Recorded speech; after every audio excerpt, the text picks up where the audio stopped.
শিলিগুড়ির প্রধান নগরে একটি পরিত্যক্ত বাড়িতে হানা দিয়ে আগ্নেয়াস্ত্র সহ ৫ জন দুষ্কৃতীকে গ্রেপ্তার করল পুলিশ। পুলিশের অনুমান ডাকাতের উদ্দেশ্যে পরিত্যক্ত বাড়িতে জড়ো হয়েছিল এই সমস্ত দুষ্কৃতীরা। ধৃতদের কাছ থেকে একটি আগ্নেয়াস্ত্র, 2 রাউন্ড তাজা কার্তুজ এবং একাধিক ধারালো অস্ত্র উদ্ধার হয়েছে। नगर थाने की पुलिस ने और वो तस्वीर हम आपको दिखाना है जहां पर बदमाशों की चेकिंग चल रही है। हथियार निकल रहे हैं बदमाशों के पास से। जी हां, हथियार निकल रहे हैं। শরৎ ঝা আমাদের প্রতিনিধি এই মুহূর্তে রয়েছেন আমাদের সঙ্গে টেলিফোন লাইনে। শরৎ, পুলিশ সূত্রে কি খবর? দেখো, যেটা হচ্ছে গতকালকে রাতে এটা হচ্ছে শিলিগুড়ি দাগাপুরে এক পরিত্যক্ত বাড়ি। দাগাপুরের কাছে বেশ কয়েকটি বাড়ি রয়েছে যেখানে কেউ থাকেন না অনেকদিন ধরে, এবং পুলিশের কাছে গোপন সূত্রে খবর ছিল যে এইখানে কিছু জড়ো হতে পারে, এবং সেই খবর পেয়েই পুলিশের একটা টিম কিন্তু ওই যে পরিত্যক্ত বাড়ি সেখানে হানা দেয় এবং হাতে নাতে কিন্তু এই দুষ্কৃতীদের গ্রেপ্তার করে।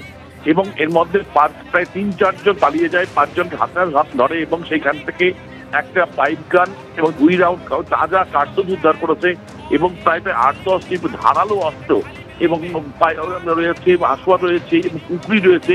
এবং পুলিশের অনুমান যে এরা ডাকাতির উদ্দেশ্যে জড়ো হয়েছিল এবং গতকালকে এই ডাকাতির ঠিক বেরোনোর আগেই পুলিশ তাদের হানা দেয়। ফলে এইভাবে গ্রেপ্তার করার ফলে কালকে হানা দেওয়ার ফলে বড় ধরনের ডাকাতি কিন্তু আর করতে পারেনি ডাকাতেরা।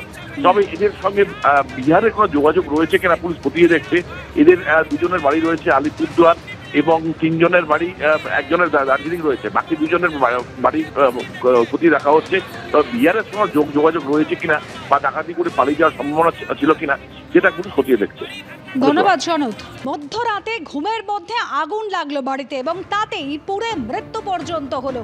যে ঘটনা ঘটেছে বোলপুরে, আগুনে পুড়ে গুরুতর জখম হয়েছেন বাবা, মা এবং 4 বছরের ছেলে আগুনে দগ্ধ হয়ে মৃত্যু হয়েছে তাদের। পরিবারের বড় ছেলে এবং প্রতিবেশীদের একাংশের অভিযোগ কেউ বা কারা রাতে বাড়িতে আগুন লাগিয়ে দেয়। ভাস্কর মুখোপাধ্যায় আমাদের প্রতিনিধি সরাসরি রয়েছেন আমাদের সঙ্গে। ভাস্কর, কিভাবে আগুন লাগলো এখনো পর্যন্ত ঘটনা সম্পর্কে কি জানা যাচ্ছে?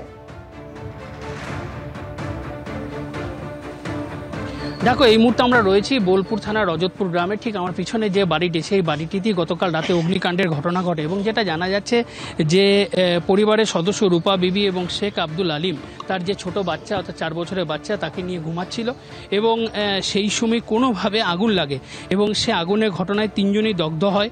পরে বর্ধমান মেডিকেল কলেজে রূপা বিবি এবং তার যে বাচ্চা, সেই বাচ্চা মারা গিয়েছে। কিন্তু এখনও পর্যন্ত যিনি পরিবারের সদস্য তিনি কিন্তু গুরুতর আহত, তাকে আইসিইউ ভর্তি করা হয়েছে। আমরা দেখতে পাচ্ছি যে পুরো এলাকা ঘিরে ফেলা হয়েছে, কারণ পুলিশের তরফ থেকে জানানো হয়েছে যে পুরো বিষয়টি খুব সন্দেহজনক। তার জন্য ফরেন্সিক দলকে তারা রেখেছে এবং ফরেন্সিক দল খুব দ্রুত আসবে এখানে ঘটনাস্থলে এবং তদন্ত করবে।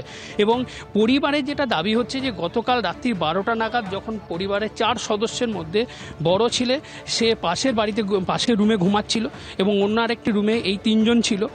হঠাৎ করে রাত্রি 12টা নাগাদ আগুন লাগার ঘটনা ঘটে এবং 3 জন যখন চিৎকার করতে শুরু করে তখন বড় ছেলে ছুটে আসে এবং সে দেখে যে 3 জনই, তার মধ্যে ছোট বাচ্চাটি সে খাটের মধ্যে পড়ে রয়েছে এবং অন্য যারা রয়েছে অর্থাৎ তার মা এবং বাবা 2 জনই অগ্নিদগ্ধ অবস্থায় পড়ে আছে।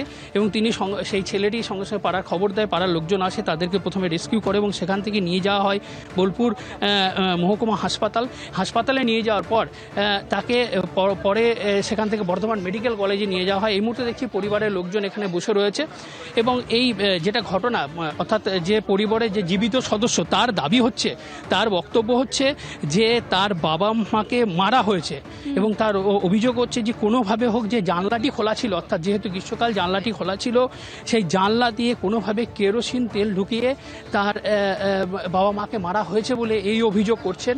এবং সে জানাচ্ছে যে তদন্ত করতে হবে পুরো, এবং তার দাবি হচ্ছে যে পুলিশ কুকুর আনা হোক এবং সিআইডি দিয়ে তদন্ত করাতে হবে, কারণ এখানে পুলিশের যথাযথ তদন্তের দাবি করছেন তার পরিবারের সদস্যরা। অনেক ধন্যবাদ।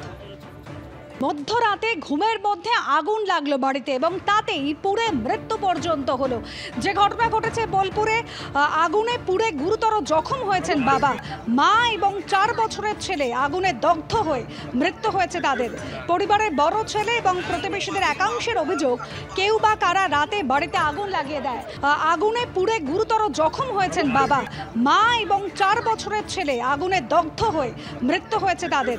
পরিবারের বড় ছেলে এবং প্রতিবেশীদের একাংশের অভিযোগ কেউ বা কারা রাতে বাড়িতে আগুন লাগিয়ে দেয়।